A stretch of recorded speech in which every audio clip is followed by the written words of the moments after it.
ওরে বাবা, এ কি মাল রে!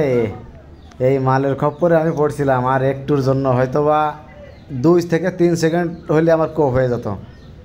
এই মাল যখন যাচ্ছিলাম তখন আমার বোনের বাড়ি বেড়াতে যাচ্ছিলাম, তখন হচ্ছে এই সাপ আমার সন্ধ্যার পরে প্রায় 7টা 8টার দিকে আমি যখন হালকা লাইট জ্বালাইছি তখন এই সাপ আমার পার পর দিয়ে চলে গেল।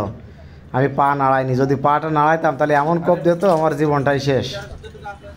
সেই মাল আজকে ধরা পড়ে গেছে, দেখে তো আতঙ্কে পড়েছি। ওই বাবা, কি মালে! আল্লাহ বাঁচাইছে আমারে।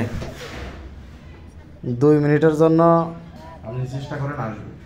কিছু করতে পারি না, এ আমার পার উপর দিয়ে চলে গেছিলো এই সাপ। বাবা, কি মালে! এই মাল যদি কারো চোখের সামনে পড়ে, কোনো কি করতেছে তাই দেখেন। যা আছে আমাদের পেজে আছে, পেজ থেকে মাত্র 5-10 সেকেন্ডের জন্য আমি বেঁচে গেছি, আল্লাহ বাঁচাইছে। আমার পার উপর দিয়ে চলে গেছিলো এই সাপ। 1 মিনিট মানে টপিক আছে 1-1.5 সেকেন্ড হলে আমার কোপ হয়ে যেত।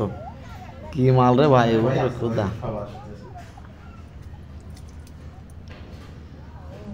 সাপ উড়ে সাপটা ধরে ফেলছে।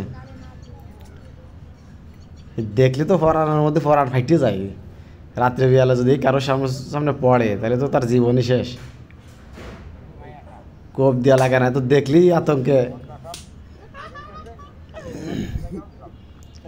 কঠিন মাল ভাই, এরম মাল তো অনেকদিন দেখি না।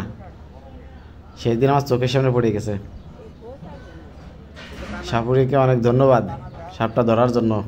ওই এলাকাটাই আসলে অনেক ভয়ঙ্কর, আশেপাশে বন জঙ্গল ছিল। কবুতরের ডিম খাওয়ার এই সাপে রেগুলার কবুতরের ডিম খেয়ে ফেলে। আজকে ধরা পড়ে গেছে। 2টা আছে হয়তো বা, একটা ধরা